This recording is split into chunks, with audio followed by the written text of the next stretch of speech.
Thank you very much for coming. Welcome to this weekend of Art Talk. We had a wonderful program last night with Robin Wright, David Boxley, Sean Peterson, so thank you very much for that. It's a great weekend. We're celebrating the 10th anniversary of the Bill Holmes Center, the 50th anniversary of Bill's foundational book, Northwest Coast Indian Art, An Analysis of Form, with these conversations about what the last 50 years have brought in Northwest Coast art and what we're looking forward to in the future. And we're also celebrating this weekend Bill Holmes' 90th birthday. That's very exciting. So I would like to acknowledge the Duwamish people on whose territory we stand and where the University of Washington is built. And we have asked Joe Seymour from Squaxin Island to come up and start us in the right way this morning. Thank you, Joe.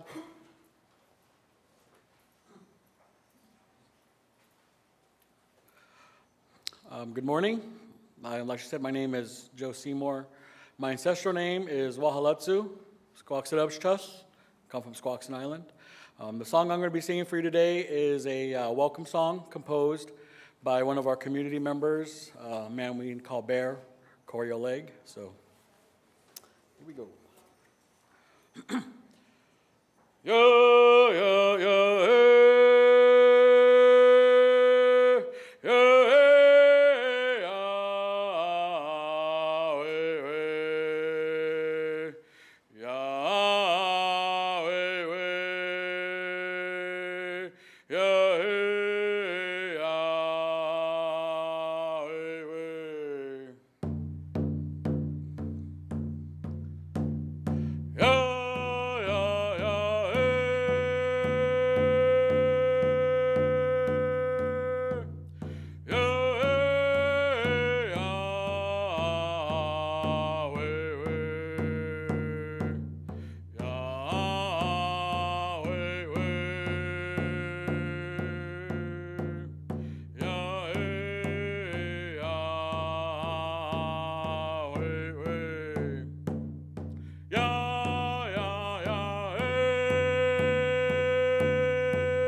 I realized I forgot to introduce myself. I'm Katie Bunn-Marcuse, the Associate Director of the Bill Holmes Center for the Study of Northwest Native Art at the Burke Museum. Again, welcome. We're going to have a wonderful day. Joe will be presenting his art later today in our discussion panel at the end of the day for a number of contemporary artists who are here. It's wonderful to have the scholars and artists who are here, all of whom have received Bill Holmes Center grants in the last 10 years. And we have the exhibit at the Burke, Here and Now, Native Artists Inspired, that shows a lot of the art production that's come out of the grant program. And this weekend is the day to show off all of this wonderful research that's also come out of the grant program. So we're going to start this morning. Our curator of North American Anthropology, Sven Hawkinson, is going to lead us through this morning's sessions. We'll have 3 papers and a coffee break, and then we'll have a panel discussion. So welcome, Sven. Thank you.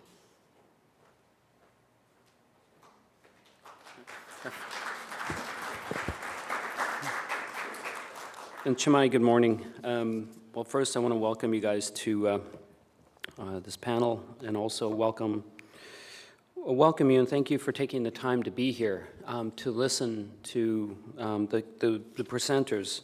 We're going to start off with Pat Courtney Gold. She's a fiber artist, but also to me, when I had the privilege to listen to her last year for the first time present, and to me, as I was listening to her talk, I heard, what a wonderful scholar. What a wonderful indigenous scholar who's learning and exploring our past traditions, but also being able to share it with us in a way that's, I felt, enlightening. And so when Pat comes up to present, you know, I look forward to hearing her again, but I also look forward to learning from her, and I hope you are well as well. One of the things I would like to do is, since I'll be leading the discussion after everybody is presented, if you have questions, please write them down and then give them to me, because we'll be taking a short break in between that. And I would like to actually be able to read those as you have thought about them. So please give me your questions. So with that, I would like to introduce Pat Courtney Gold, fiber artist, independent scholar, and a Bill Holmes Center board member. Welcome, Pat.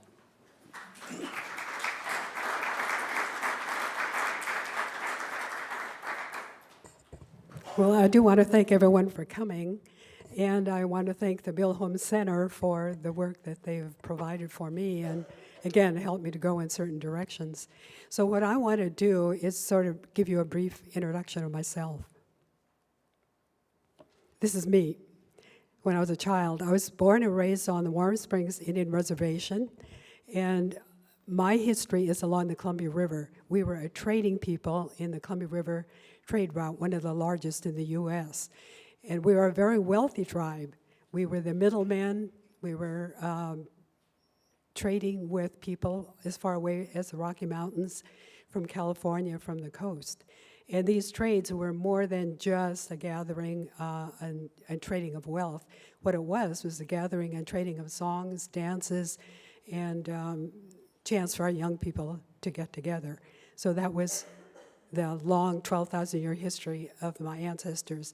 In the 1850s, my family was forced to the Warm Springs Reservation in Central Oregon, which is a semi-arid area. And this was a very difficult period for us. We had to adjust to living in a totally new environment, which is very difficult for us. During this period of forced removal, we lost a lot of our culture. And it wasn't until the 3rd generation on the reservation, which is my generation, that we had time and comfort enough to start thinking about our culture and helping revive it. So that's when I took a class from 3 elders. One of them was a scholar, Mary Schlick, that you probably know. And I learned only the technique of weaving using commercial yarn.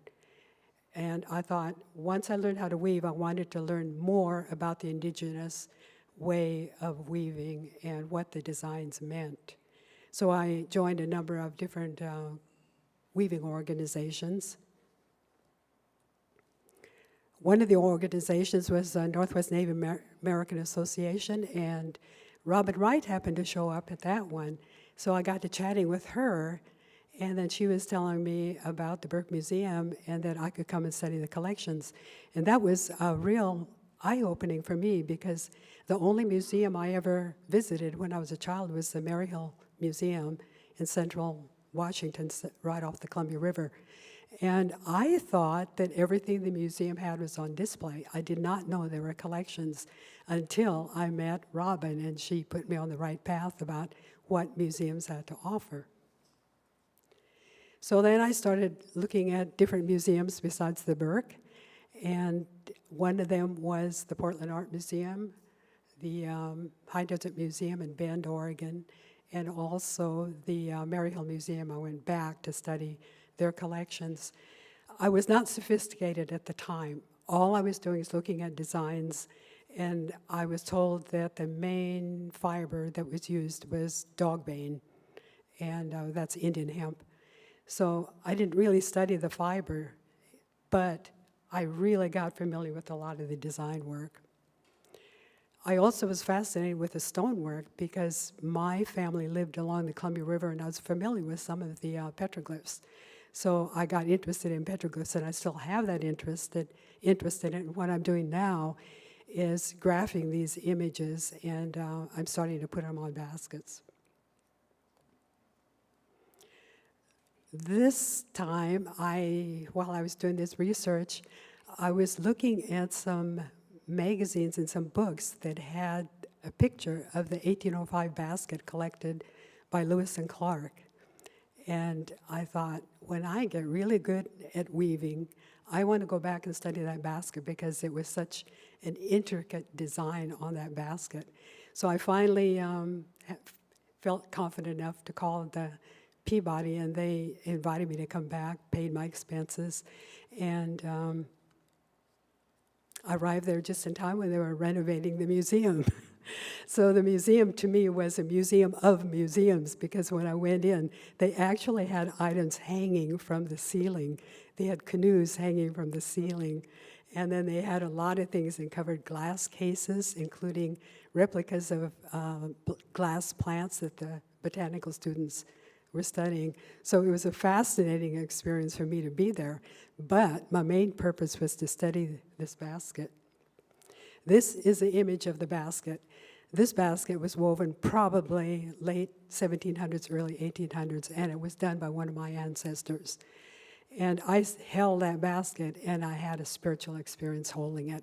It was just so emotional that the curators kept saying, "Pat, tell us what you're thinking. Tell us what you know about the basket." I could not talk for a couple of minutes. It was so emotional. Finally, I looked at the basket, and I felt it's giving me a lot of messages. And one of the messages was that it was 100% dogbane, a traditional fiber, and there were different techniques of weaving that I didn't know, so I sketched all those out. But I was also intrigued that it started the way the base started was exactly how I started my weavings.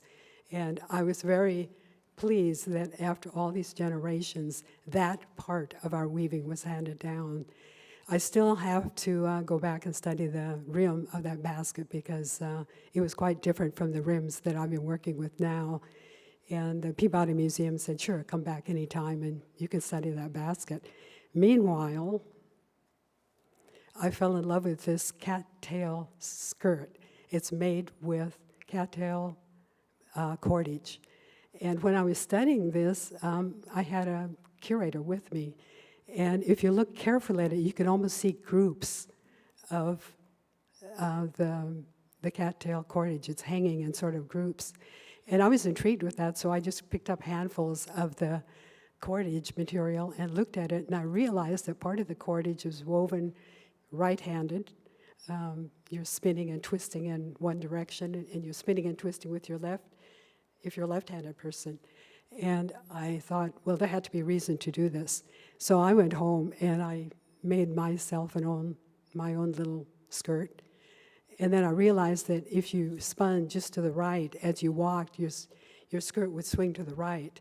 And that didn't leave very much in the line of modesty. So then I understood why they did it both left and right.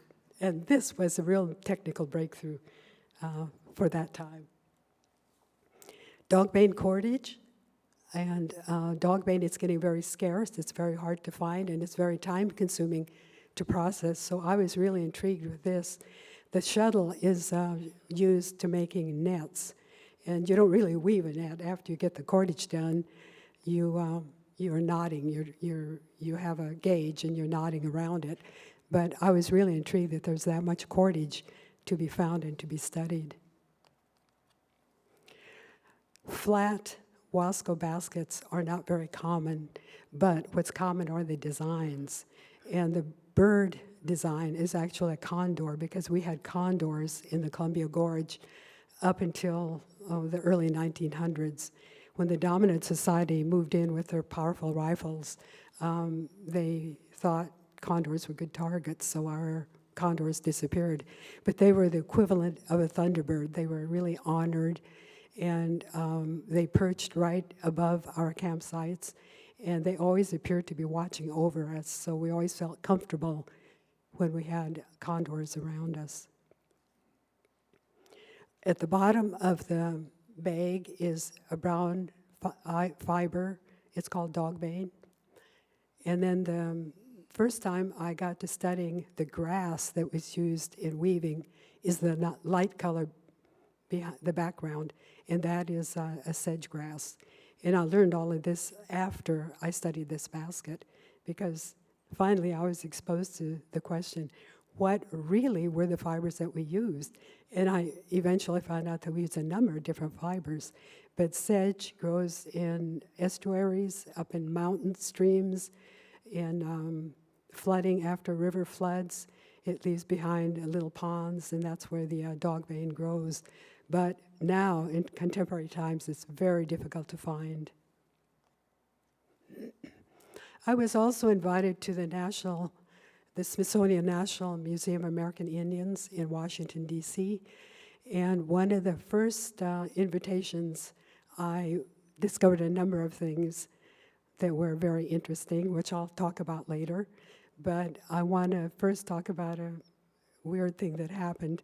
I didn't think I was that experienced as a weaver, but one of the curators invited a number of us weavers to come and help him put together different weavers from the United States, who would then go through the collections and pick out baskets that represented their areas.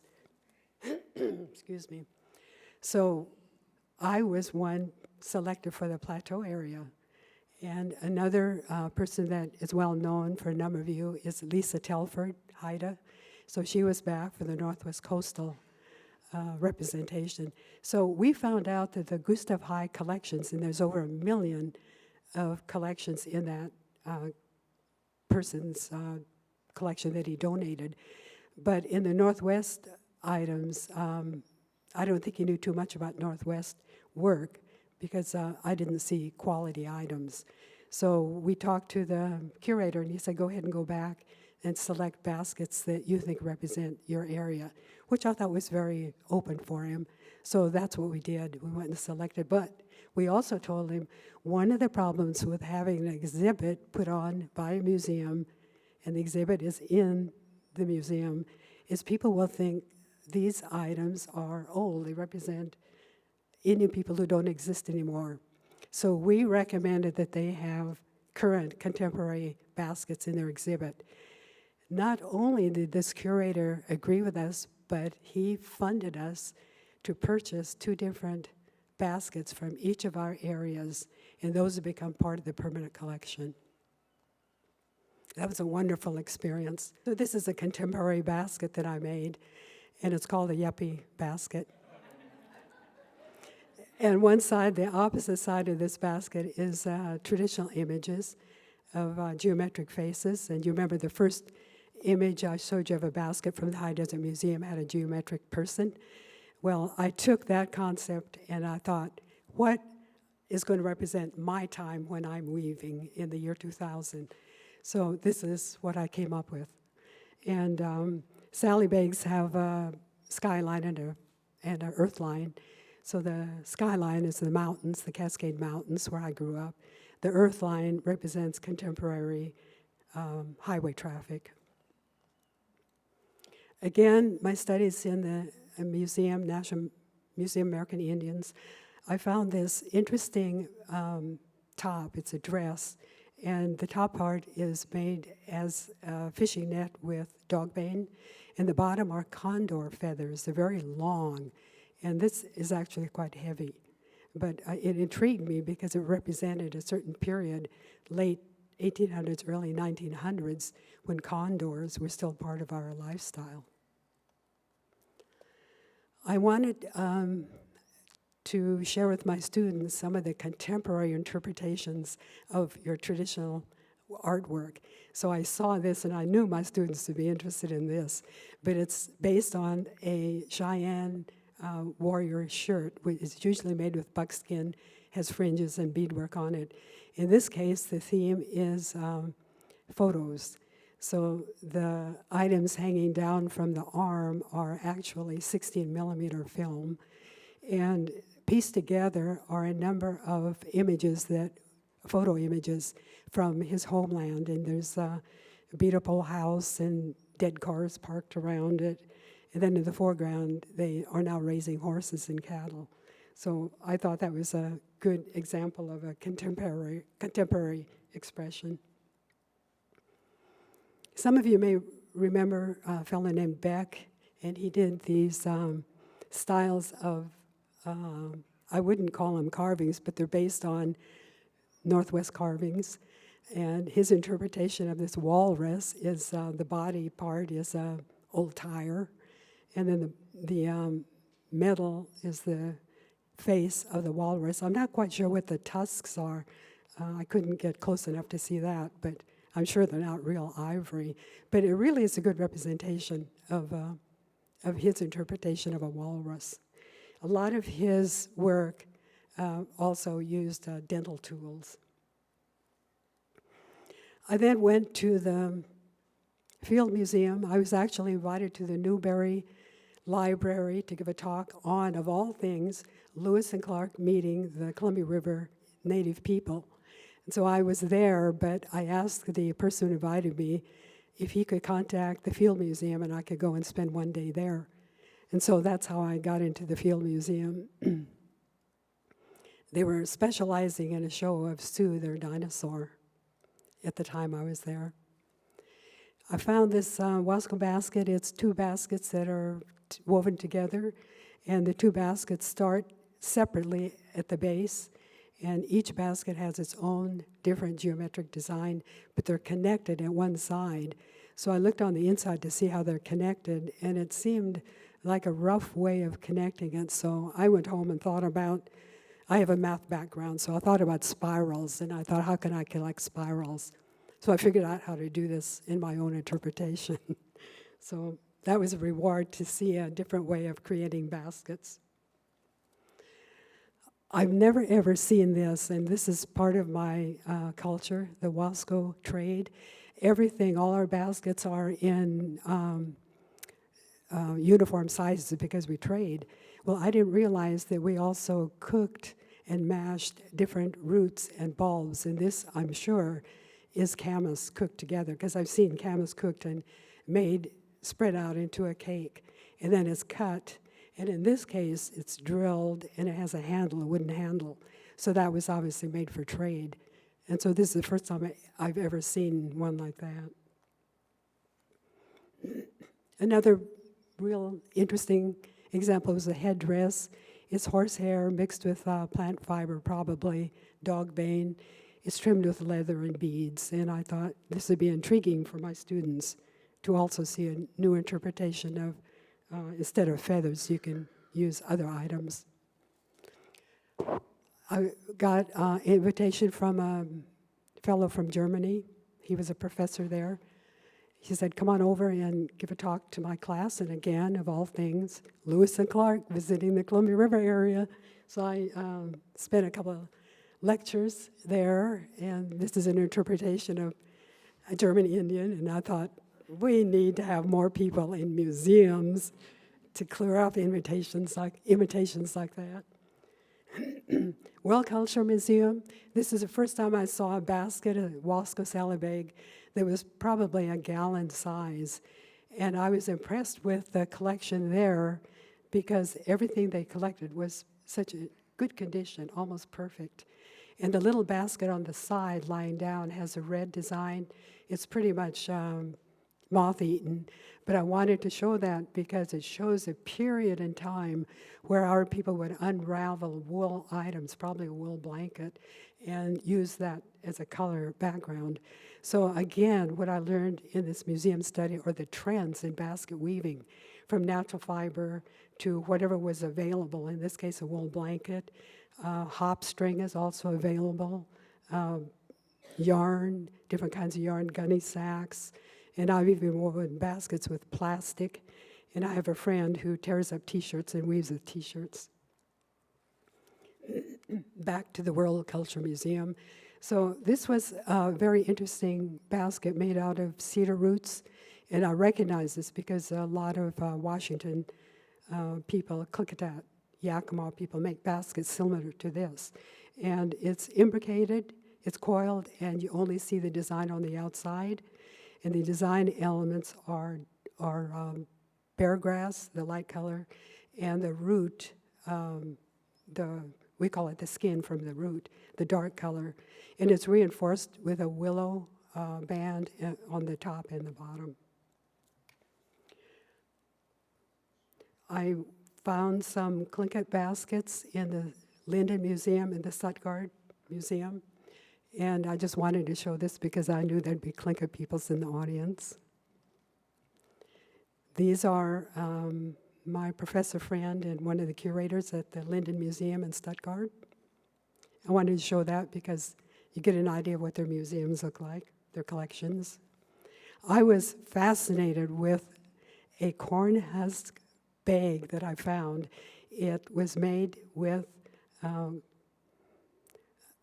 actually with corn fiber, the corn husk fiber, but the color is acrylic wool. And I happen to know the weaver of this basket. Her name is Rose Frank, and she's Ned's Purse. And I know the fiber because I studied the fiber on this basket. And Rose told me that she used acrylic material because she wanted people to buy the baskets and to use them as purses. Well, I knew all of that because I happened to have one of her baskets. And the curator also told me that they had a collector that went to Oregon, and he was collecting contemporary baskets in the 1950s. And so she checked her catalog, and sure enough, it was from the 1950s, and he was in Salem. Guess what? The Burke Museum. The circle is now continues and connected and continues. So I'm back to the Burke Museum here, and I'm working with the Bill Holmes Center with one of their museum research grants. I worked with some Navajo professional educators, and this happens to be Patsy White Wolf, and she got fascinated with, with some of the gloves and the images on the gloves, as well as the baskets. But that's how our collection and our studies are. We're very inclusive. We don't normally separate baskets from the rest of our culture. So I want to just briefly tell you what I do with my knowledge. I work with the Journeys program, and we have teenagers come in and work with us for 2 weeks in the city. Confluence Project, students along the Columbia River can work with artists along the Columbia River, and then we come in and work in their art programs and their history programs. And then I had a grant from the Evergreen State College to work with urban Indian students, because most grants go to people who already have their culture intact, whereas the urban Indian students come from different cultures. So we did our own weaving and studied at the Portland Art Museum. And I belong to the Northwest Native American Basket Weaver Association. Their meeting is going to be in Warm Springs, my home, this year. And I usually give talks about my experiences in different museums and share the knowledge I have that I picked up with the baskets. So I want this knowledge to continue with all the weavers. And lastly, I try to reach out with young people, because I realize in order for our culture to continue, we have to focus on our young people. And that's my goal in my life. So thank you very much.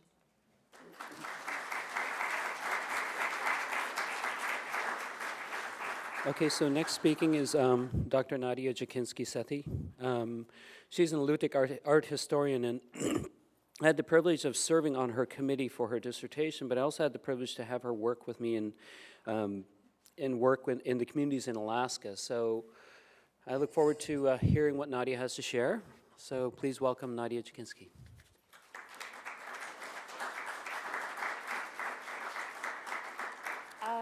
Good morning, everybody, and thank you so much for being here. And thank you to the Bill Holmes Center for organizing this event.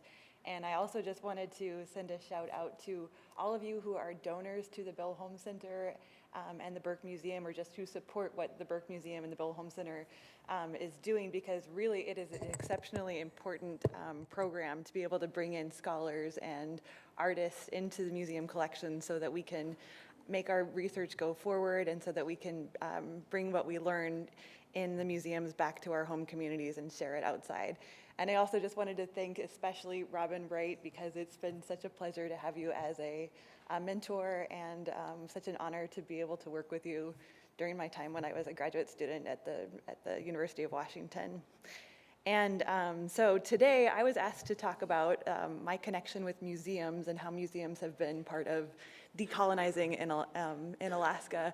And when I started thinking about this, there's just so many programs that are happening right now in the state of Alaska. It's kind of, we're going through this period of extreme productivity in terms of what's being produced in the arts in the state. And in my work as an art historian, what I try to do is look at how are arts reviving, why are they reviving, how are they getting used within communities, and what might an indigenous-based art history look like going forward. So these are some of the questions that I'm looking at in my work.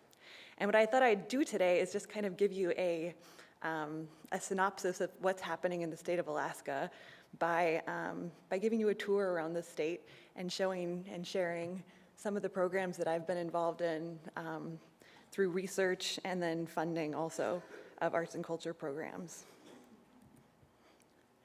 So in the northernmost part of Alaska, what we're looking at here is a group of women in the Inupiaq Heritage Center, and they are working on sewing together a umiak cover made from a bearded sealskin.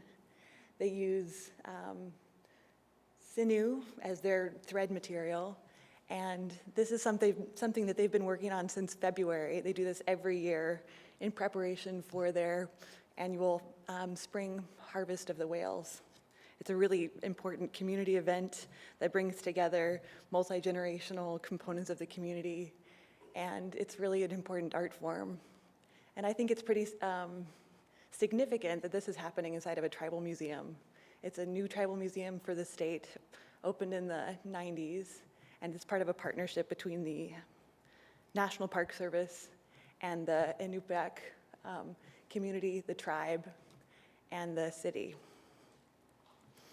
Then moving south on St. Lawrence Island,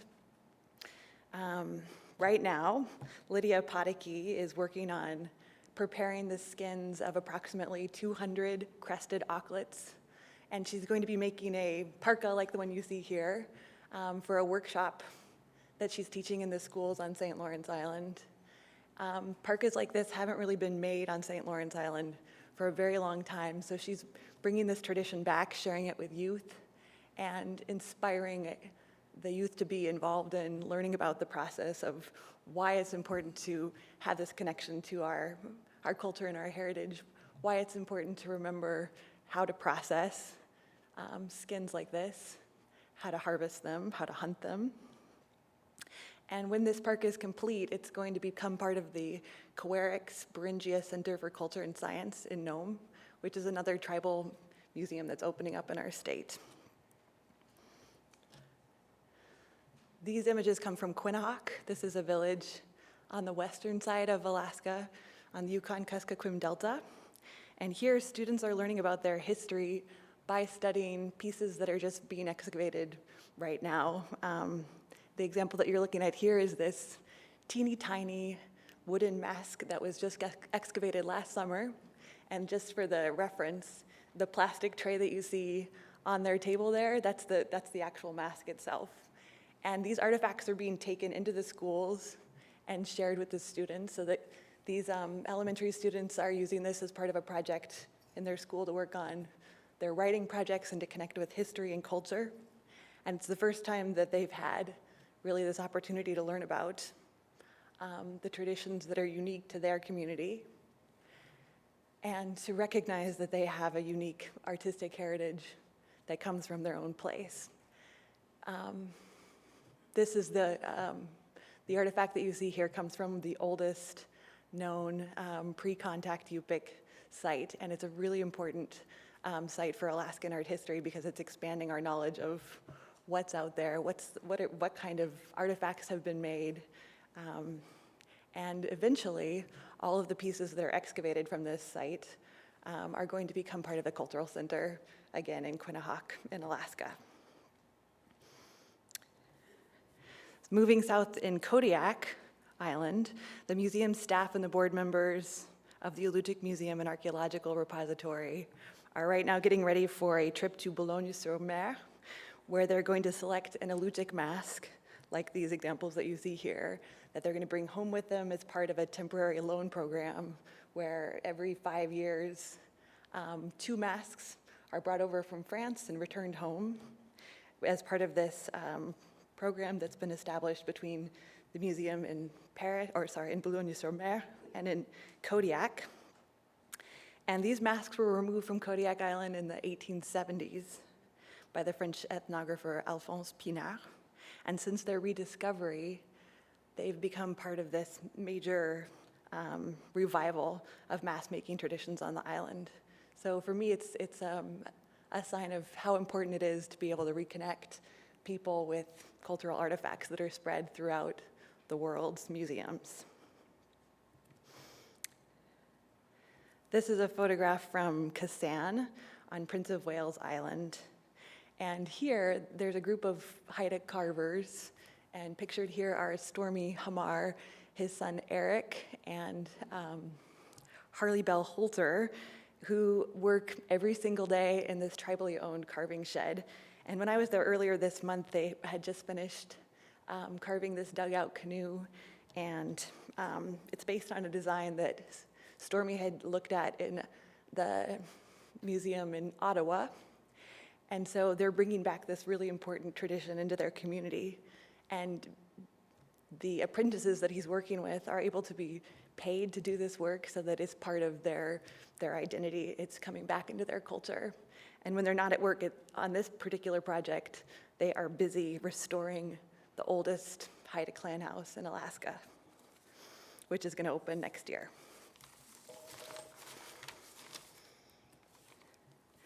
In Juneau, Alaska, the State Museum is currently getting ready to open up its new museum in 2016.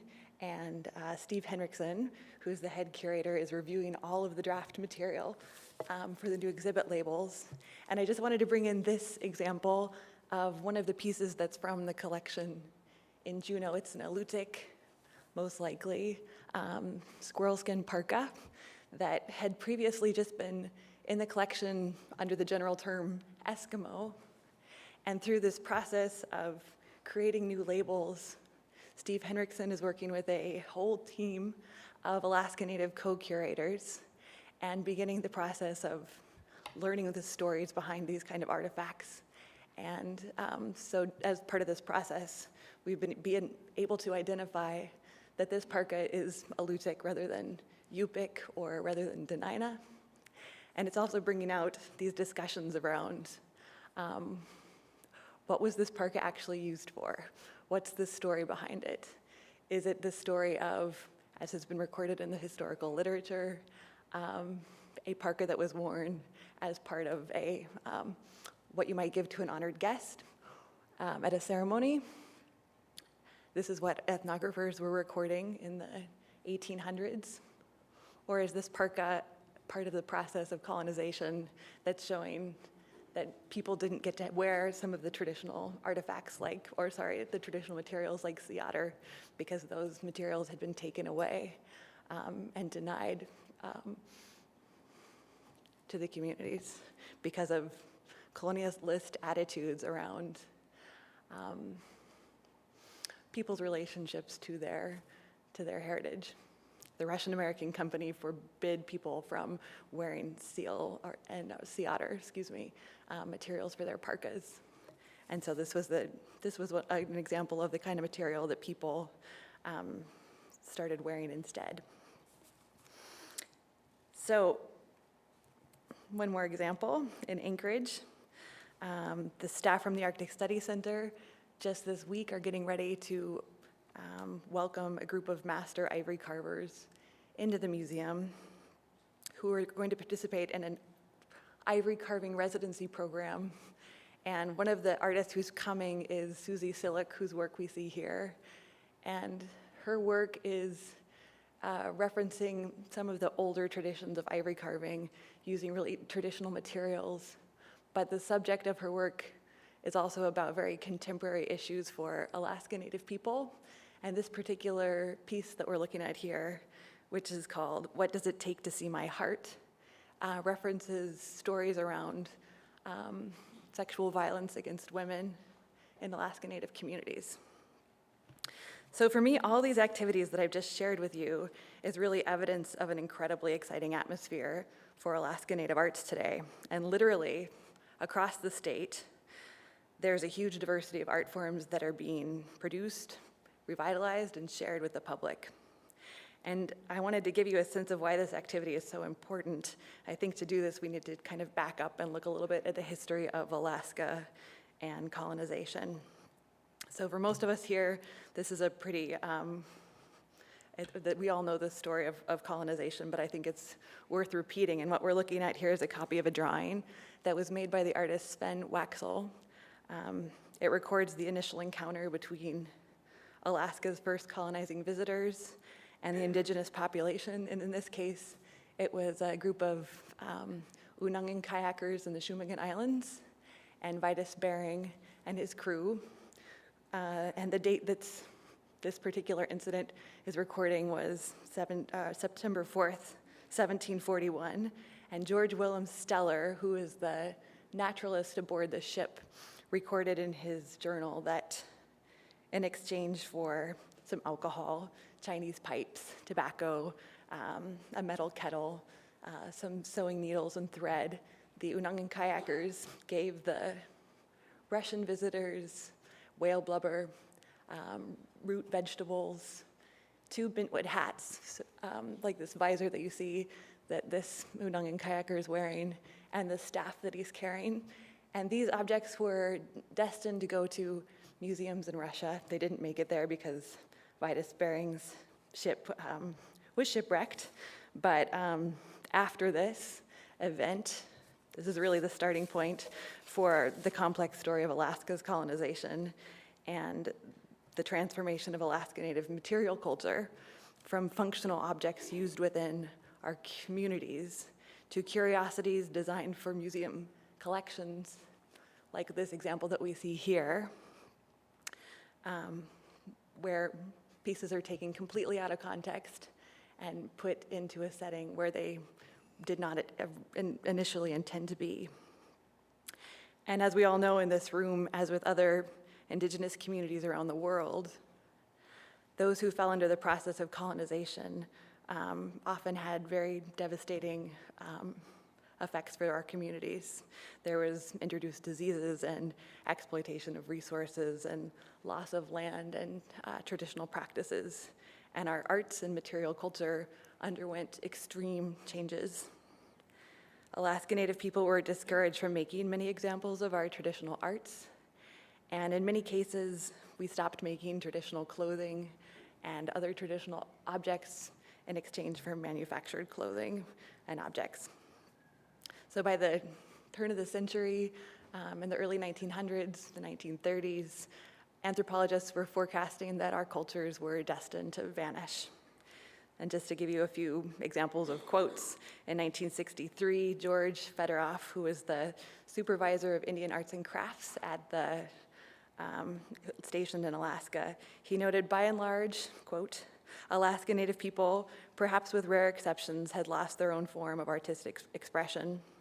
Just as recently as 1972, the Museum Alaska noted the surprising thing is not how little is left of Tlingit and Haida crafts, but that anything persists at all. And in 1981, Dorothy Jean Ray, who was one of the most prominent scholars of Alaska Native art, echoed this sentiment when she said that, quote, scarcely any ethnic handicrafts come from the Aleutians, Kodiak Island, or Prince William Sound. And I think all the examples that I showed to you at the very beginning of this talk are evidence that this is absolutely not the case anymore.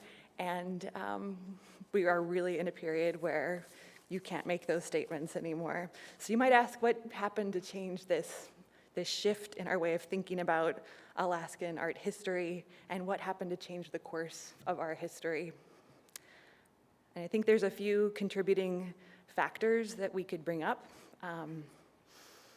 One of them is the global Indigenous revival movement. And this is really that all over the world, throughout Indigenous communities, people have been standing up and making their voices heard and demanding to be respected. And governments have started to pay attention and listen.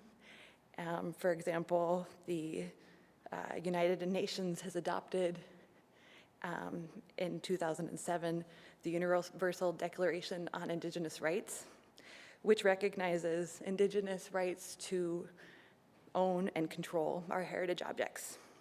And I think this is really important and significant. And in Alaska, the Indigenous rights movement's very strongly tied to our land claims movement that happened in 1971. And as part of this process, Alaska Native people were given some 44 million acres of land, which is 10% of Alaska, so really not very much of our state's land, and about roughly $1 billion in compensation lands or money for lands that were lost. And 12 corporations were created out of this land claims, which have become this huge force of supporting and promoting our heritage and culture, often through arts programs, scholarship programs that allow Alaska Native people to become educated, to go to school, to share what they know, to recognize that we have our own scientists, to recognize that we have specialists in our culture. I think it's been a really important trend for our state. There's also the growing appreciation for Indigenous arts, where there's kind of been an explosion of museum exhibitions that are highlighting Indigenous arts from around the world. And this is growing in tandem with the market for Native arts kind of in general, so that artists have the opportunity to create works and people will purchase them. And is also in line with the growing philanthropy for Alaska Native arts and Indigenous arts in general, where there's funding programs like the Ford Foundation or the Bill Holmes Center that can support the work that artists are doing. And finally, there's the decolonization of museums, where museums are opening up their doors for collaboration with Indigenous people and adding a space for Native voices and providing public programming where artists are able to work with collections and bring those collections and the knowledge back to their home communities. So why is all this important? Really, when we start learning about our history and culture and sharing it, it's a way for us to maintain pride in our identity. It provides a way for us to become educated about our communities, our places, and our traditions. And it's a way for us to retell our historical stories and create new stories that are relevant for our lives today. So it's really a privilege to be working in the field of Indigenous art history right now and trying to broaden how the public sees Indigenous arts, and just to be part of this really active environment that is creating our arts to flourish, because the arts really are they're our way of expressing who we are and sharing that with the public in general. So I'm really pleased to be able to be an Indigenous art historian today. And I think that's it for me. Thank you.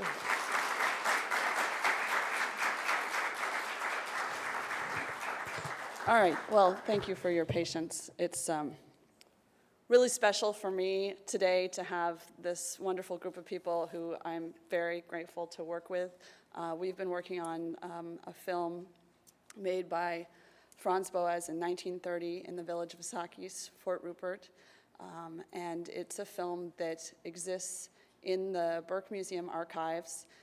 Bill Holm worked on it in the 70s, and it was published as a film with a small typescript manuscript that went out to libraries, but was very little known, poorly understood. Often the film was separated from Bill's notes, and so it exists in this very sort of space where it floats around and people, film historians and anthropologists sort of get a hold of it, but it has no cultural context. So this project really is a project that aims to recontextualize the historical film and sound recordings made with the Quagga-Youth in 1930, and it's part of an ongoing and critical movement towards privileging 21st century community interests and priorities to give those of us in the museum essential guidance in re-examining the historical ethnographies. So in essence, this is a project about gathering up older anthropological materials, returning them to the community of origin, and finding out what it is that are the priorities for making this project go forward. I'm going to let Corinne Child introduce herself and situate us a little bit. Awesome. Gela Kesla, Nugo Yakawilas, Gayutlin Lachchakis, Gayutlin South Quagga-Youth. Gela Kesla to the homage for allowing us to be here on your traditional territory and allowing us to do this important work today. And thank you as well to the Burke and to Katie on making this project come alive. When we talk about collaborative research and community-based work, coming from the Quagga-Youth, we're located on the northern tip of Vancouver Island. We're well-researched in the sense of, written context that has given us an opportunity to create affirmations that are already known to our people. I think that it's important to highlight the fact when community partnerships are grown and based that it's appropriate to make sure that you're going to the right nations and to the right people to create the work. It'll definitely alleviate any kind of challenges when you're creating the relationships. And I believe that Katie and the Bill Holmes and others are doing a really wonderful job on making sure that community connections and relationships are happening. The reason why I state that is so important is that, there's, Nadia was talking about, feeling the purpose to revisit the word colonization. And we're in such a surge of revitalization within our nations across all of Canada and across all of these great lands to keep ourselves alive and to keep our identity strong, is that there's, big words that we try to use around intellectual property and keeping those rights close to us. But in reality, we're here and alive and in existence and are trying very hard to keep our language alive. Right now, on the northern end, I have 18 fluent speakers of our language. So if you look at just that concept alone and why these collaborative projects are valuable, is that there's things and items that are very real and dear to us that are sitting within walls that will help us remain and keep our history strong. I'm traveling with my husband and my brother-in-law and a lot of our family members. We've brought our children just to show that commitment of the transition of knowledge that needs to happen with these kind of collaborative approaches. So I want to just say thank you to Katie for allowing us to do a placement of that. And I'll be talking about a little bit more about us along the way. So we thought we would, for those of you who haven't seen it now, hopefully our technical skills will be enough to do this, is to show you just a few of the clips. So the film was not ever intended to be a film per se. It was sort of visual field notes. It's the first time that Boaz went out with his camera, and he recorded things that he had always been interested in, and that the families that he was working with in Fort Rupert had told him were important. So he was working very closely with George Hunt and the families there, and they were identifying some of the things that were the most important. And so the film includes scenes of weaving, woodworking, spinning, just short sequences. And then some of the things that have gotten the most attention over the years are the scenes of dancing.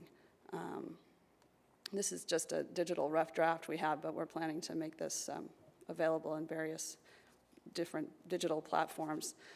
So we see the scenes of dancing, and those have not only garnered a lot of attention over the years, but as you can see, it's a silent film, and particularly when the film was out there without Bill Holmes' notes, there's such an anonymity about who the participants are in the film. There are members of the Wilson, Hunt, and Knox families that Hunt and Boaz worked with for so long.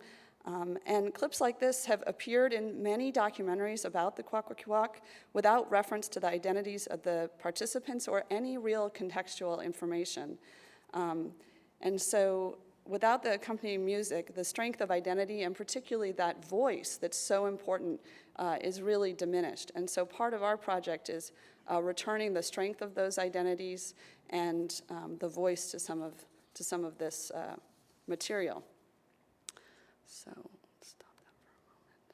So some of the people who have worked on this film over the years, of course, friends Boaz and George Hunt worked very closely together. Boaz never produced a product from this material. He handed it to his daughter, Francisca Boaz, who was a dance teacher and sort of amateur ethnologist. And she wrote a manuscript, had intended to do some publication, but felt not quite prepared for that, and turned her manuscript and the film over to Erna Gunther at the Burke Museum, one of Boaz's students. Erna worked with Mungo Martin to identify some of the scenes in the film, and then Bill Holm took this film north in the 60s and talked with many of the original families, and that is where we get the names, some of the people who actually participated in this, and so we have, through his work, the identification of who are the families that had worked on this film originally. And in a number of years ago, our team started to get together and work on this material. And it's very fitting because, we'll go back to this slide, because these are members of your family. We didn't see the footage on there, but on the top, let me look back here. On the top, my left, your right, is my grandfather, Bob Wilson. If he was with us today, he would be 121. On the bottom screen here, Charlie Wilson and Sam Hunt, that was my grandfather's father. And the wonderful thing is the enactments and the participation and the laughter and just seeing them dancing and their location brings wonderful affirmations. I'm going to use affirmations a lot because when we are looking back on our history and we're listening to songs and we're transcribing songs, they're recording marriages, they're recording memorials, they're recording places of activity.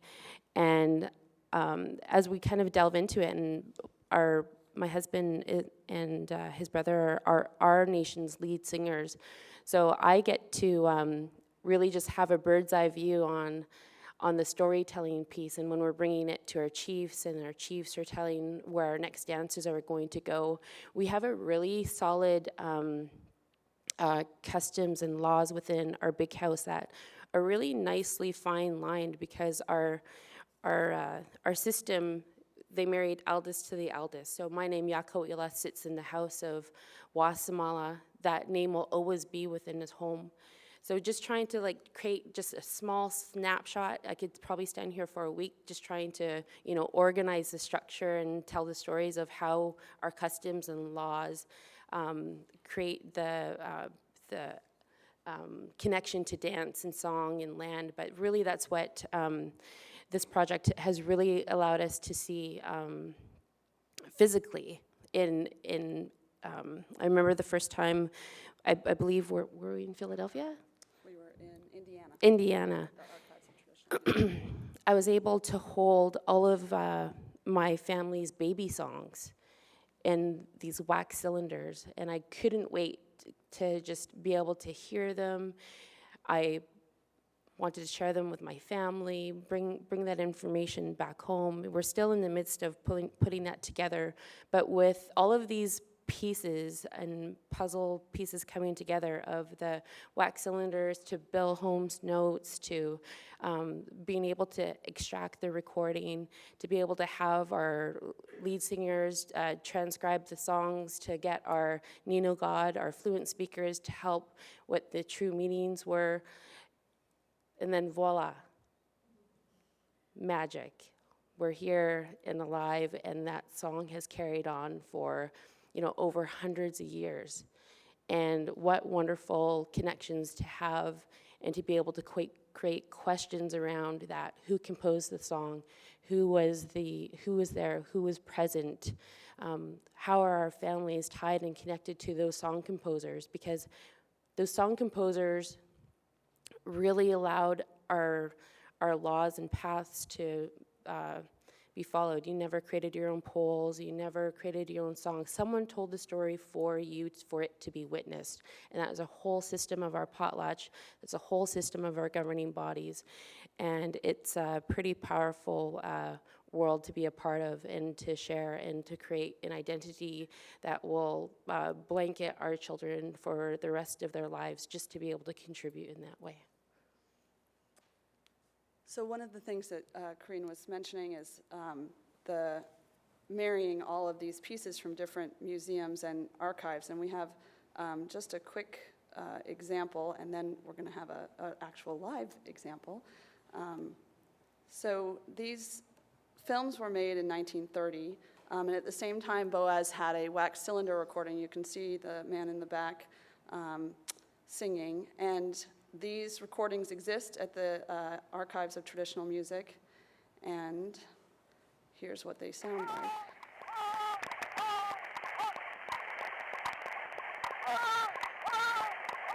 So this is it's not synced, but this is the recording that is being made at this moment on that phonograph in this scene for the film. So our project's hoping to bring these pieces back together again. And you can see, even though they're not perfectly synced here, the difference it makes to watch this from silent to with this song.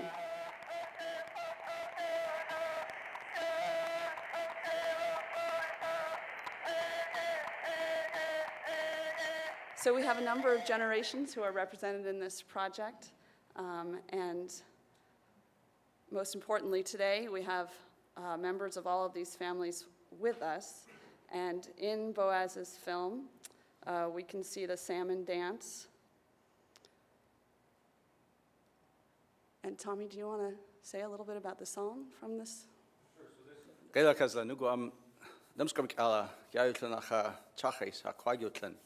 This is my ancestral name is Numskumkala. I come from Fort Rupert, from the Quagilth, and my grandmother is from the Hunt family. And these are all our relatives here. So I just wanted to say a little bit about this. This is of course, Franz Boas was collecting this with the old wind-up camera, and he had to film outside, not in the big house, because it was too dark in there, and there's no lighting back then, right? So he had to have the dancers stationary, and she's depicting this salmon dance, and you can see the salmon swooping as they swim up the river, and then they would jump as they jump over the falls and the various parts of those that natural geography. And so these songs that are collected by the fellow in the background there, Kwagwanu, his name was Long Harry. He was a Nakwakdalk man and singer, and you can see him singing into the can in the back there. And through Katie's work and sort of collecting and pulling this all together, we've been able to re-listen to some of those old songs and really capture the power of the song, because in some instances, the songs that we're hearing on the wax cylinders that were brought back to life are sung exactly the same as they are today, representing the power of the oral history that our people carry. So I was really appreciative to hear our earlier speaker about the basketry and how the weaving patterns hadn't changed since 1805 when Lewis and Clark collected that first basket to now. That's the strength of our oral history as Indigenous people, because those techniques stay the same, those songs stay the same. Yet in other examples, for this salmon song that we're going to share, this is a song that was quiet, and has been quiet for some time, but we've been able to, through this research collaboration and through the guidance of Homies Kanice, through Bill Holm and his wonderful generosity and his absolute ideal example of how research should be done in collaboration with First Nations communities. He's always had a relationship with our family, and he's always been giving back to our communities through his work in all over the world in museums and obviously here in Seattle. So we're so grateful for Bill Holm and Homies Kanice and his connection. So are we going to do this now? Yeah. Okay, so we'll get our Ginginanim, we'll get our children to come up, and we're going to share this salmon dance song, which of course is a representation of the salmon. Salmon are very sacred to our people. As you know, there are 5 species of salmon in British Columbia and Alaska and the Pacific coast. These salmon are really the currency of the coast. They were a staple food and economic resource for our people. They're connected, just as the old ideas, everything is one. The representation of respect is always manifest in how we treat the salmon as they come into our rivers. And really, Western science has only proven this by showing that the nitrogen isotopes from the marine salmon are actually finding their way into the growing tips of cedar trees, reaffirming the Kwagilth ideal that everything truly is one. We are what we eat. Our bodies are made from the salmon, as are the trees that we use to make our canoes and houses and so on and so forth. So we're going to share this quick song. This salmon dance privilege is bestowed to our twins. And so the 2 young ladies at the front this morning are in fact identical twins. And as is our close friend, and we call him relative, Bill Holm is also a twin. And so we felt that it was significant today to demonstrate again that continuing culture, that movement forward of revitalization that is part of our work, the work that the discussion today about reconciliation and decolonization, all of that journey that we are on together, and that as Indigenous peoples we can't do that on our own. We've been held down for far too long, and really it's by walking together as First Nations and non-First Nations people towards that. And so my brother is going to share this song. It was originally sung by Koguano in 1930. We used Bill Holm's notes from the 60s to revitalize it, to transcribe it, and we have an opportunity today to sing it here as well as in the classrooms in our schools on the North Island, to bring that breath of our ancestors back to our young people. So it's not customary in our territory, but let's give the kids a round of applause just so that they don't feel nervous.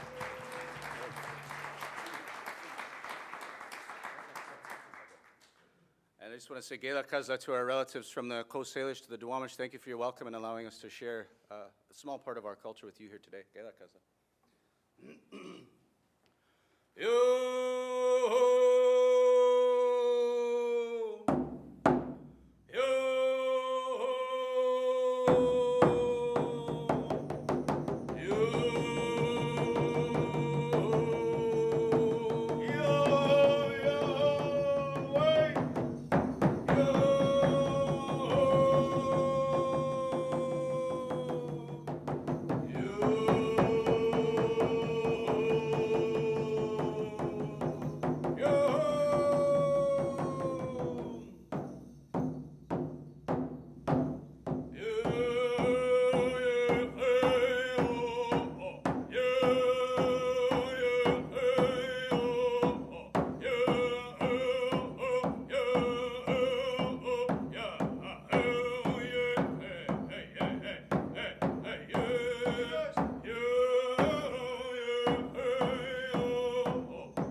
One quick thing about that song, that the salmon, again, are very sacred and very important. They were thought to live in villages under the sea, much like we live in the villages on the land.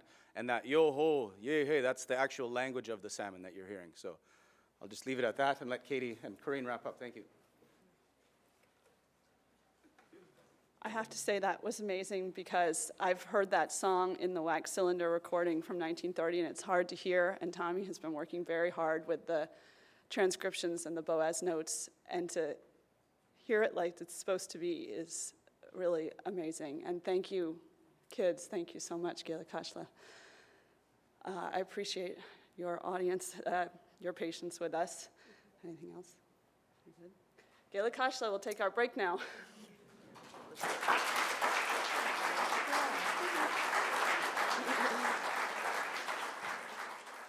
All right, I want to, again, thank you guys all for spending your Saturday morning with us. I want to thank Robin Wright and Katie for bringing this wonderful panel together. And the Bill Holmes Center, which I also have the privilege to serve as a board member, which I didn't mention earlier. As I was listening to the presentations, I was trying to think about how can we create a discussion that's not just relevant for our panelists, but for all of us, so we can carry these conversations on. And to me, when I was listening to it, I heard the journey from Pat, the journey of learning the technical awareness of not just twisting, but the materials, analyzing species, to listening to Nadia talking about the processes of change, how arts have evolved, but how they're flourishing in Alaska, and also, I think, now flourishing across North America, especially as people have become more aware of what arts mean to the communities and to our future generations, as we had the privilege and very moving dance by the young dancers. So I want to open up the panel, open it up to you to ask questions that you would like to hear from the panelists. So would anybody be interested in asking questions? And I know you are. Diminishing, and for my own classes, I'd love to know where those quotes came from and be able to use them in my class. Yeah. Well, I've done a lot of research in the archives at the Anchorage Museum, so I can send them to you. But the Anchorage Museum has a really fabulous all of the board notes from the Department of the Interior when they were overseeing the Alaska Native Arts and Crafts Board. And so a lot of that is really interesting material too, just about how arts changed and government involvement with trying to revitalize certain forms of art, and also ignoring other forms of art purposefully. But yeah, it's a really great resource to look at. So I think having access to these archives is so important for us to be able to learn more about why our history has been recorded the way it's recorded, and then to be able to look at them and present that information, we can, I think it just deepens our understanding of history. But I can send that to you. Yeah.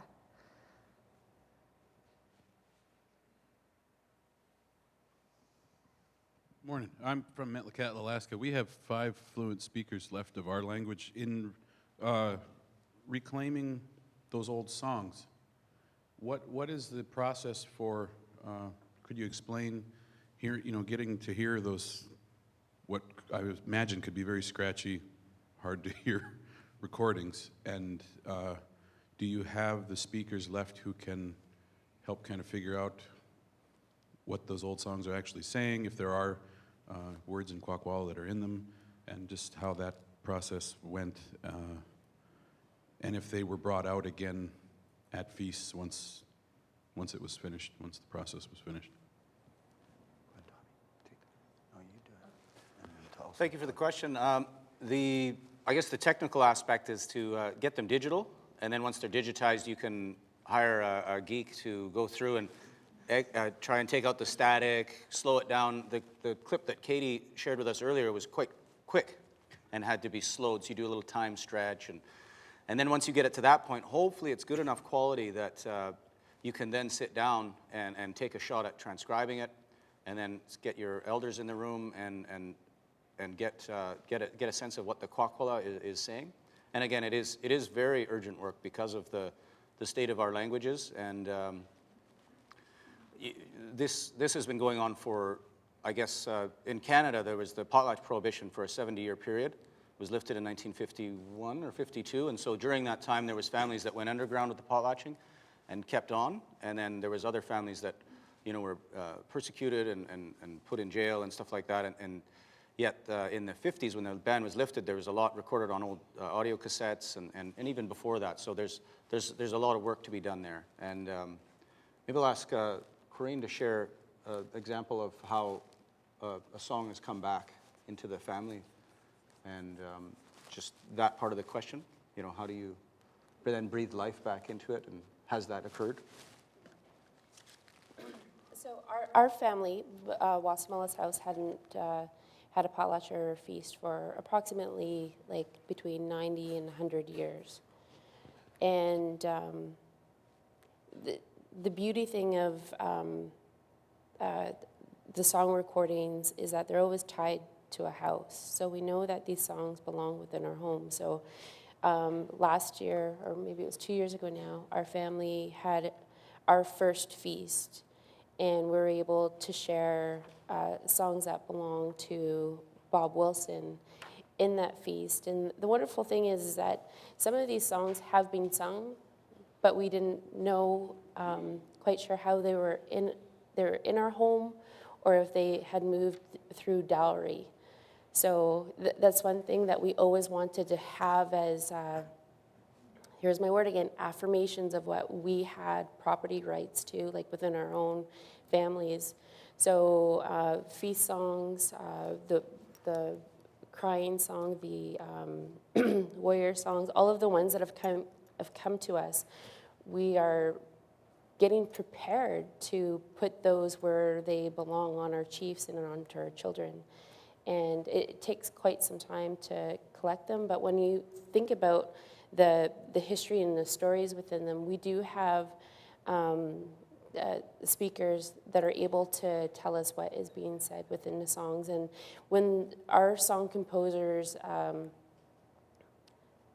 look back on songs and how we even compose songs today, there is laws within there that help and allow us to create the fluency of being able to say, this is a salmon song, this is, you know, a mask song, and a ladies' dance, or whatever it may be, because of the beats within them. So we're able to kind of link that through our own, I'm going to call us, you know, the young learners, to be able to share with our Nino God, with the knowledgeable ones, to really link this together. But we need all of the help we can get in this, and that's why I was sharing earlier. I had a huge challenge with personally trying to reach out to institutions, because I felt that there was so much taken.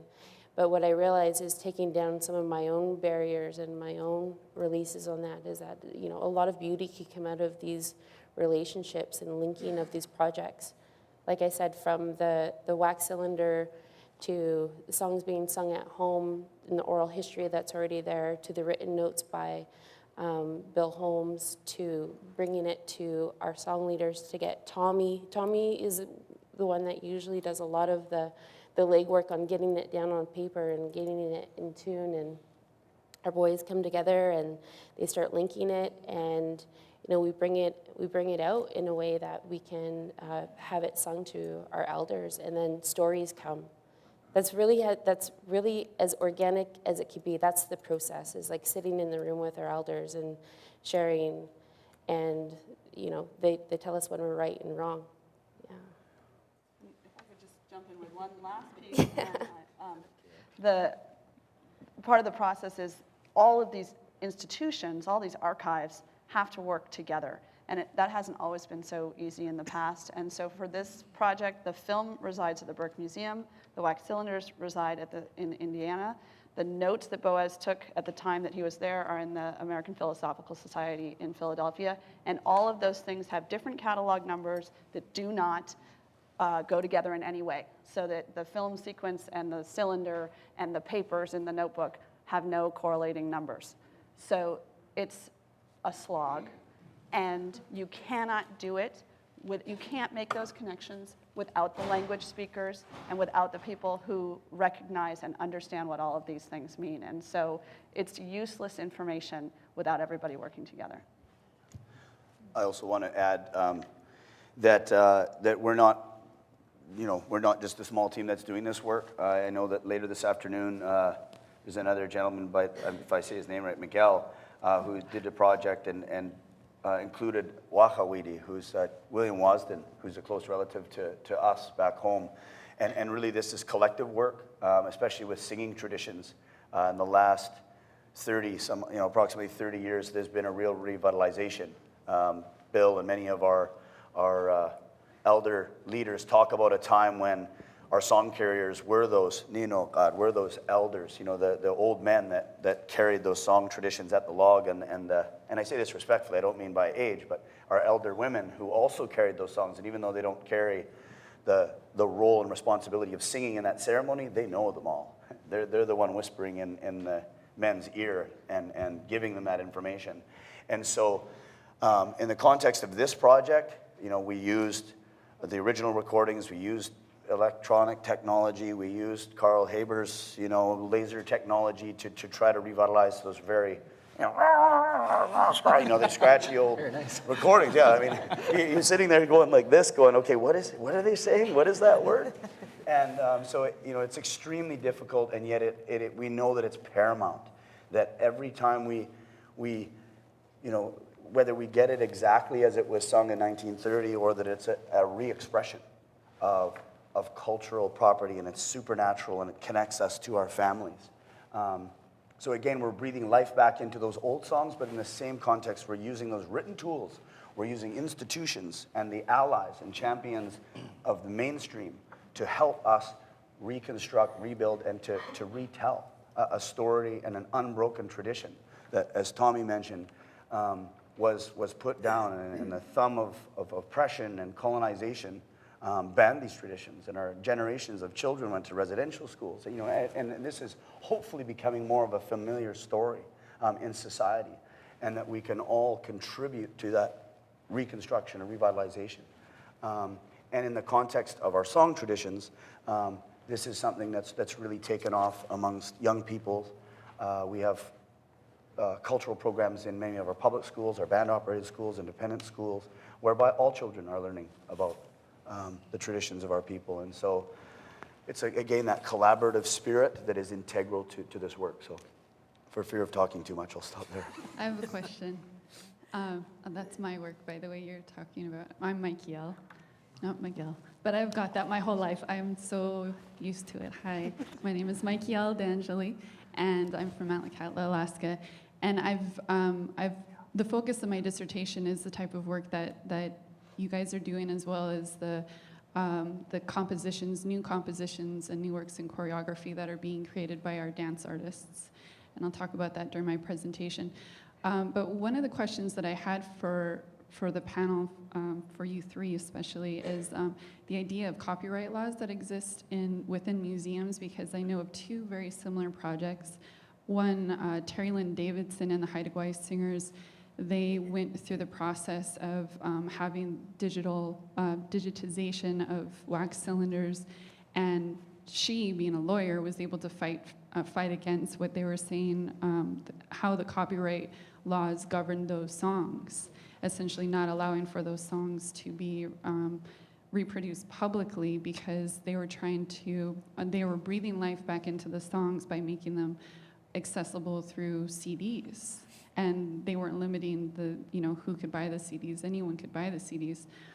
There's that project. And then there's another project by a Tsimshian doctoral student at University of Massachusetts named Robin Gray, where she is taking Tsimshian songs that she's found in the archives and having listening events all in Tsimshian communities from Vancouver, BC, all the way up north to our traditional territories.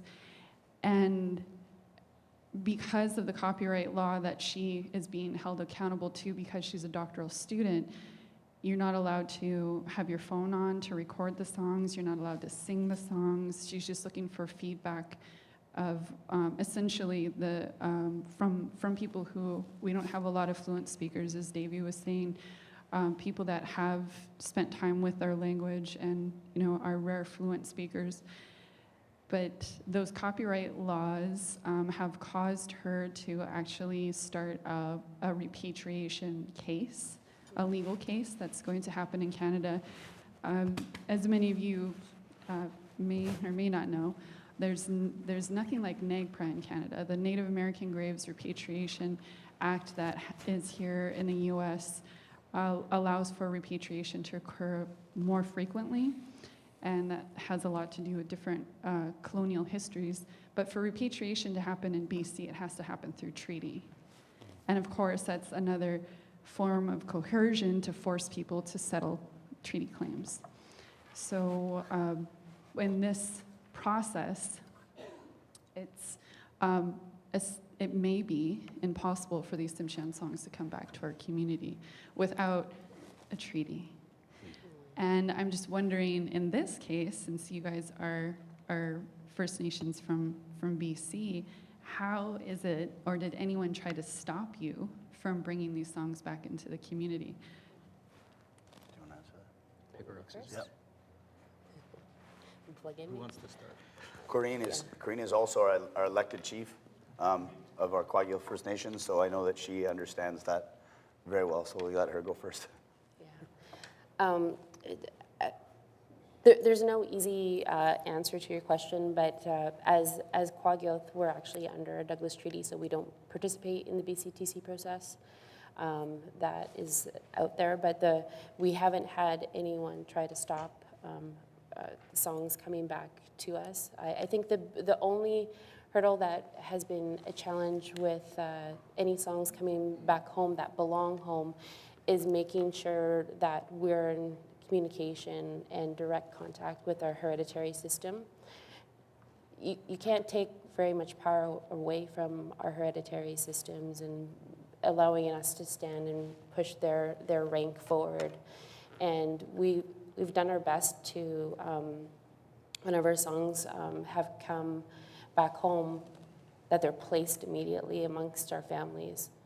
And I think that's the only word of help that I could try to lend there, is making sure that, as ambassadors of language and ambassadors of keeping our identity strong, that we actually do our best to hold our governing systems up, because how does this process hold us to accountability in a jurisdiction that we don't necessarily want to be governed by, when we have our own customs and traditions that allow us to say our name and speak our language? And I think the more that we're pushing down the path of what is right and what is our truths will allow us to prevail. At the end, it's a long, tedious fight, but we need to do the seed planting to have that and put in our children. And I think that when taking back our songs and taking back our pieces, that is definitely right. We need something in BC that allows us to have pieces come back home. But the same challenges are across this great land. And one example, and Katie's helped me out with this one, just in discussion, was about 8 years ago. I had a phone call from San Jose, a museum holding my grandfather's copper, and pardon? St. Louis, yeah. Holding my grandfather's copper. The copper was about 150 years old when it was sold. And they wanted a more historic piece and something to go along with it. And I was just saying, well, this is quite wild and profound, because, as our families are getting ready to make our names come alive and the transition of knowledge come alive, that piece is our shield and the important rights of our people. It's not just a tool, and it's not just, something that should be sitting there. Like, to us, it has a name, it's alive, and we treat it with that great amount of respect. It has transactions that I should know about that need to come back home. So we have challenges along these great lands, and I think, pardon? Just tell them about, they didn't lend it to you. Oh, yeah. No. Sorry, Caleb's talking in my ear, that's awesome. But the piece eventually, it didn't come home. It wasn't able to come to our first feast where I initially wanted it. But the history and the connections to it, we just need to keep on marching. And I think the biggest thing is, like, in these kind of partnerships is allowing us to get the message out to, the ones that are studying us, and the scholars and the institutions. And the more collaborative approach is, like, nothing is wrong with actually allowing pieces to come home, to actually have a piece come alive. And that should be the empowerment of our songs. That should be empowerment of, like, what masks are, and they're not supposed to be on the walls. They have breath, they have meaning, they have historic content. They will help us save, really, in the creation, our connection to what we call Mother Earth or Turtle Island. It has such value that goes beyond just the art formations. And I think, that I'll stop there, because I know these boys are looking at me like they want to tap in. So thank you for your question. You want to take it away? Love Joe. Does Joe? There you go. I just wanted to thank you for your response and for the good work that all of you are doing. And it would be nice to kind of have a session to, maybe this is something I could propose at MOA, to have a session just on bringing the songs back to communities, because I can see where all of your cases have these kind of parallels that can contribute to overcoming a lot of the hurdles, and even the repatriation case where your grandfather's copper. There's a repatriation case in Canada where the Takwalitsa, the stone ancestor of the Stalo, where they were able to get it repatriated from an American institution by claiming ownership to their family on this side, and then it went back to Canada. And I was thinking the Hunts, you might be able to work with your Tlingit side and get the copper repatriated because the Tlinkits, I have to say, are the masters of the NAGPRA. So you might be able to do that same sort of entry point into bringing it back to Fort Rupert. Yeah, Gila Kessler. Thank you. One of the bullet points in Nadia's presentation was decolonization of museums. And I know the Bill Holmes Center is doing a lot of work with Native artists. But what other ways are you working to decolonize the Burke Museum and the Bill Holmes Center? Actually, I think I'd like, Sven, can you talk to that a little bit? What other ways are we decolonizing the Bill Holmes Center or the Burke Museum? I mean, there's so many different things. Where do you even start? I was thinking about wanting to ask, how has this accessibility to museums changed our lives? And to me, the Bill Holmes Center and the Burke Museum actually stand for something that they started over a decade ago, way before other museums were doing this, where they're like, hey, come in and see these collections. As you heard from Pat, how many years ago was that, Pat? About 15. 15 years ago. Mm-hmm. And that open access that Bill started, that Robin carried, that Katie carries, that we hope to keep moving forward is really, really important. So by decolonizing it, actually we don't feel like we own the pieces, we're caretakers for them. And inviting everybody in to come see the pieces is our policy. Yes, it's exhausting, and sometimes we sort of stumble, but we keep that policy because we know what these collections can do. The Here and Now exhibit is a perfect example of that, of what access to collections mean, but also the power of what we learn from them to take them forward.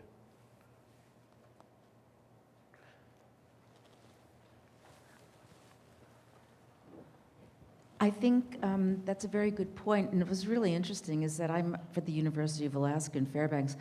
I think that museums in areas where there is a strong Native presence have actually been inviting Native people in for a long time. I mean, we had Native people at the University of Alaska Museum before I even came there.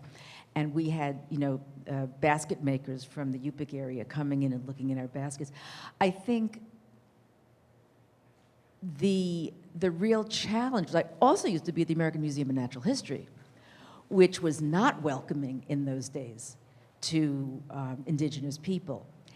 And the passage of NAGPRA forced museums like the American Museum of Natural History to decolonize themselves a little bit, And I just wanted to follow up on Nadia's talk. There are a few things that I'd like to share, which you know about, but you didn't have that much time. The Walter Soboleff Center at the Sea-Alaska Foundation is the Native Corporation of Southeast Alaska, and they are opening up a cultural center in Juneau in May, and they're focusing a great deal on art and having art made there. So that's another thing. And I also just want to bring everyone's attention to Dekaheen Maynor. Raise your hand, Dake. He'll talk about later. He is the director of the Native Arts Center at the University of Alaska Fairbanks, and he runs a program that actually gives BFAs and MFAs in Native art. And so I know Dake could talk about this much more than I have the privilege, could have the privilege to. But so there's a lot going on institutionally as well as in the communities. Alaska's a very exciting place right now.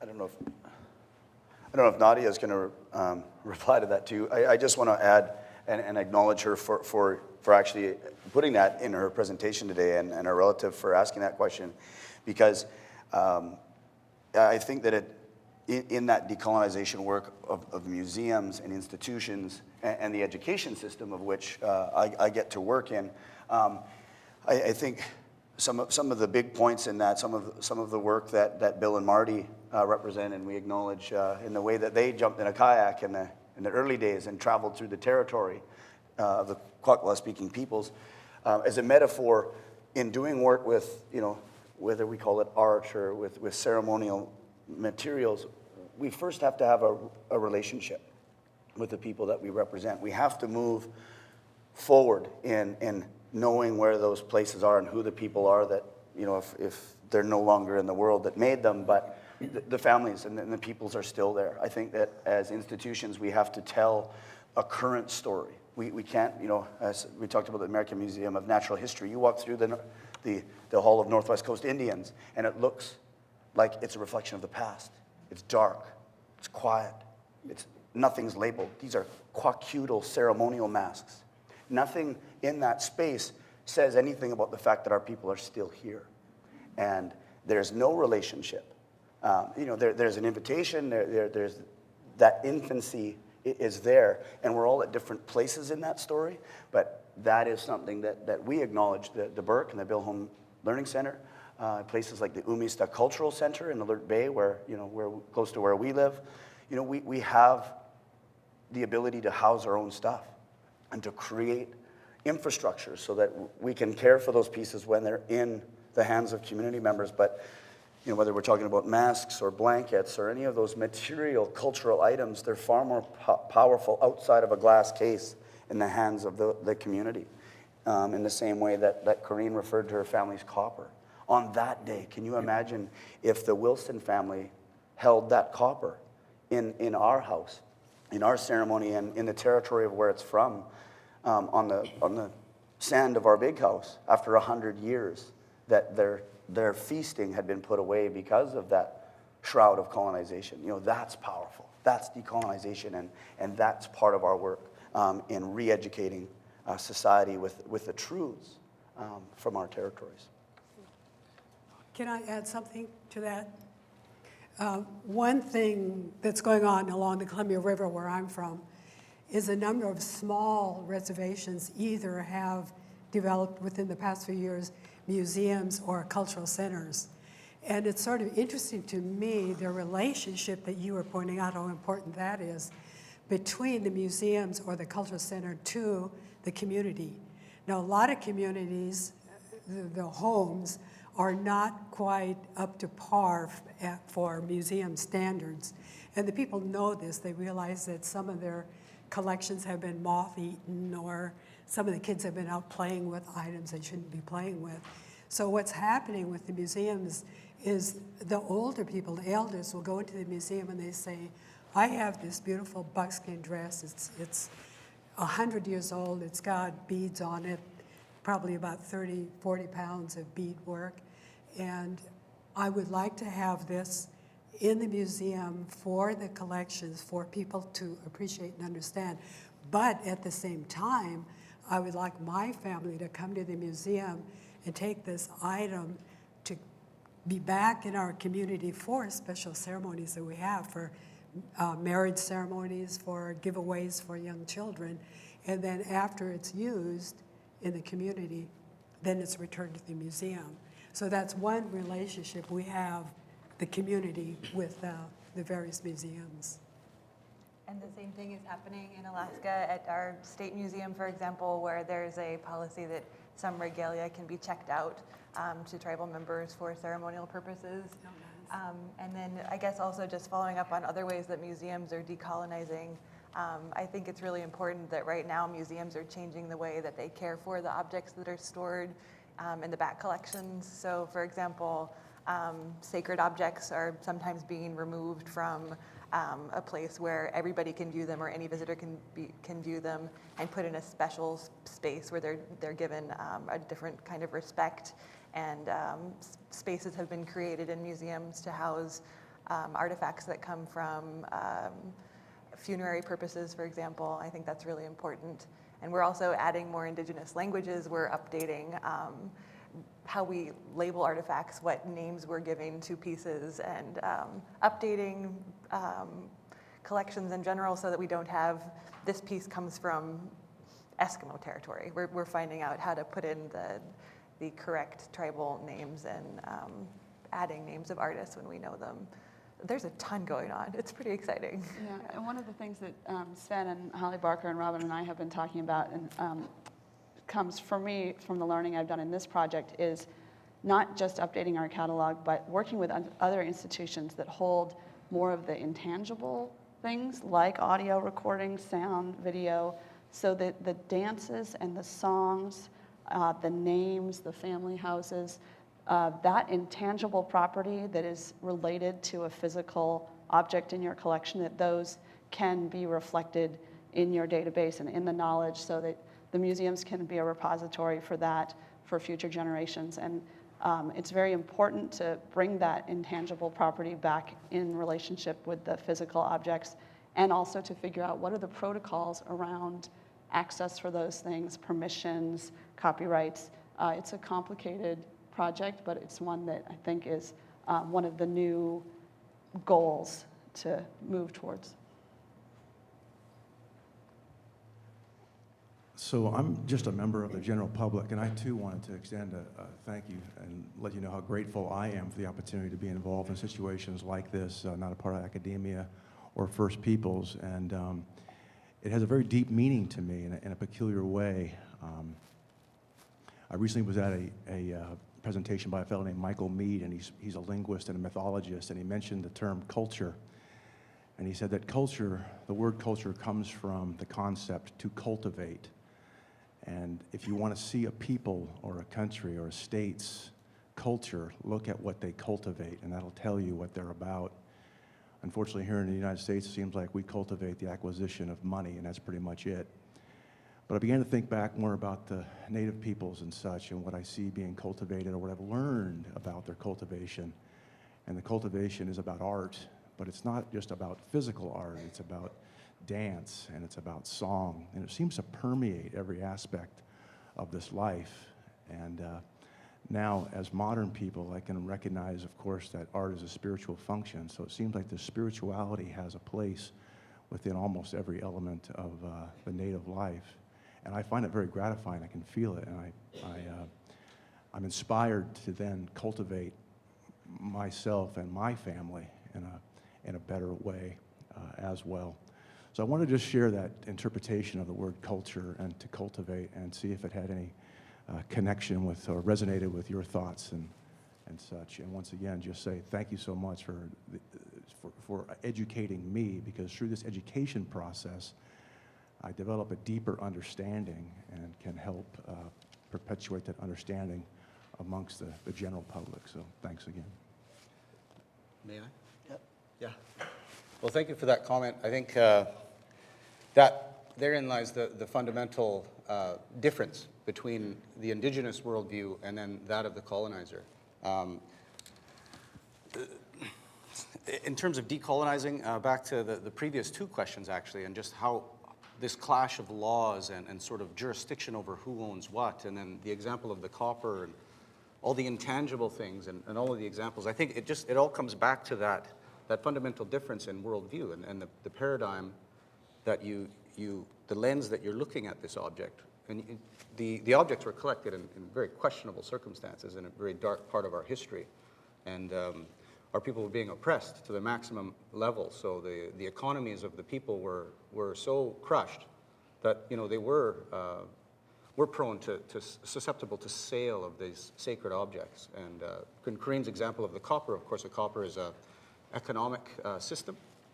It's property, and it also has a spiritual value, and therefore it's sacred. So it's sitting in a distant land, in a museum somewhere, yet it is a living object, and it does have a life, and it needs to come back to the community. In the case of New York, we found sun masks that were represent first ancestors. Now, at the beginning of time, a thunderbird came down from the sun and descended to earth, landed at a place called Yechamin, and that thunderbird then took off his mask and became a human and built a house and had a family and started a whole clan of our people. And that ancestor still enters the house when our chief has a potlatch. It's called the Imas. And that ancestor comes in before the ceremony starts and takes a look around and sees how the community is doing, sees how his people are doing. And so this mask in New York, it doesn't belong there because it's very much rooted to place. It's connected to a place, and until it returns there, it's no longer able to breathe and to be alive. And so this, the laws, those oral histories, the songs, the language, that's all sort of wrapped up in there, do represent parts of that intangible culture. And the old songs are wonderful because every aspect of the life of an Indigenous person on the Northwest Coast involves some aspect of song and dance, from cradle to the grave. And I'm not sure where I'm going with this now, but when you say cultivation, that's, I see what you mean. It's not in an agricultural sense, because of course our people were cultivating the landscape. There's root gardens. They were even cultivating salmon streams, carrying salmon eggs in wet moss to enhance the resources they were gathering. So the seasonal round itself was an act of cultivation as the people moved around and enhanced those resources that they relied upon. They built clam gardens, which are a technology that's at least 3,000 years old, which is foreshore aquaculture. That's been well proven. So that cultivation, I think, is a good word, but it does smack of some European worldview that you kind of not so sure about. But I see what you mean. You cultivate children, you cultivate songs, and all those other things. So this idea, it comes back to the role of museums and the urgency of the work, because in a way museums have benefited since the collection of these objects for 100 years, and they have benefited. And now it's time for them to change a shift in their thinking and realize that benefit, in order to continue to benefit, that benefit needs to flow to the real communities of people where they belong. And so in the case of those songs, if they want those songs to be alive again and to remain alive, they need to change their policies and return them to the people, where they can then breathe life back into them, and then of course the benefit would flow back to the museum down the road. So this whole notion that the fundamental difference in the laws of the indigenous people and the laws of the colonizer. They have to come together. And our court systems in Canada have stated this in recent times with the Chilcotin case. They've said that, yes, the indigenous people do have a lot to offer. The Canadian legal system has a lot to learn from the legal system of the indigenous people, the jurisprudence of those Kwakiutl laws. And it's time for that crosstalk and reconciliation. So thank you. I'll stop there. All right, we'll take two more questions, and then I don't want to end this conversation. It's wonderful, but I'll take two more questions, and then we can have a break. There's a gentleman. My name is George David. I kind of have a two-part question. One is first I want to thank you for the dancers, the songs, and the representation of your people, because that's such a strong part, interconnected part of the kind of people that we all come from. When I say our people, I mean all tribes. I'm from Vancouver Island, I'm Nuu-chah-nulth, but when I say my people, I mean natives. I mean an old word, Indian. I've been an Indian when I was born. I'll probably die an Indian. I guess, just what you grow up with. I have no offense with it. My first part of my question is do you see any possibility or any thoughts, any fears of losing our identity? Because our art, our songs, dances, our history, Native history, it's mine. It's yours. Do you see any possibility of losing that in any way, even to ourselves? Because I've been offered by some artists the possibility of joining a coalition. I kind of see myself, the more organized we get, it has a good, strong point for us. It's going to help us what we're doing. But I think that we have to watch out that it doesn't overpower what we're doing, what we're trying to say to the world in carving, singing, dancing, weaving, everything that we do, because like I said, it's our identity. And I think that we have a chance of losing that identity. And also I'd like to ask what you feel about our art, performances, teaching, should they be taxed? I've been told, I don't know if it's true or not, but I've been told that in Canada, they are being taxed for Native art. And I kind of want to know how you felt about that. Should we be taxed for what we're trying to do? As far as I know, in the U.S., I grew up in Seattle, work here. We come under utilization of natural resources. And with that, it's non-taxable, hand-produced utilization of natural resources, wood, drums, that all comes from nature, weaving, even silver and gold. It's a mineral, it comes out of there.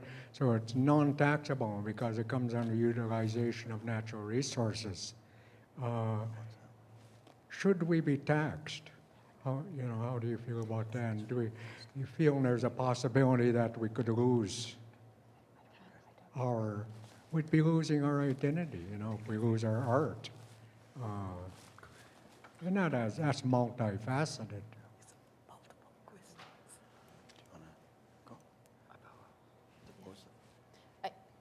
I wouldn't mind helping answer the first question. When it comes to ceremony and if there's any fears there of the kind of loss of self. I know that we'll always have a place of connection for our children. The only real fear that I do have is when there's such a shift in our own spiritual ceremony and we're starting to share it more in English. that is a fear that I've seen, the shift in our big house today. I would hope that we pull in the ones of our future to help guide them to be those, the master ceremonies, but that there's such important jobs that our language and our stories do need to be told in Kwakwala, in our common language, in our big house, in our governing bodies. I would fear the day that when all of our ceremonies and all of our closing speeches and all of our remarks to a chief and to a child and to ones that have left us are going to be said in English. And that is a true fear. I've spent the past 5 years in an institution of UVic to gain my B.Ed in language revitalization. And I'm still at an infancy of being able to have a conversation with parents that are fluent. You know, I'm truly blessed to have parents that are fluent, but the biggest help in alliance building that we need is the language is our core foundations of all of our spiritual activities, our carrying on our tradition and values and beliefs. If we have to go back and use words like morphology to do breaking down of Kwakwala, we're in trouble, and we're there right now, and that's reality. And we need to sacrifice a lot, and I think that the Western way of life doesn't allow us to sacrifice the way we would want to, because we have to, go to work, we have to make a living, we have to pay the bills, and we're put on a clock, and our children are put on a clock, and, technology in front of us isn't as forgiving as it used to be. We're sacrificing too much into that limelight and that pathway than sacrificing the time that's needed and invested in the time of allowing us to be who we are. We're Indigenous, Kwagilth, Bakwum, Indian. I'm Kwagilth. My language is Kwakwala. I need to be a servant to that cause, and I need to put some things down to allow me to be that person, and I need mentoring. But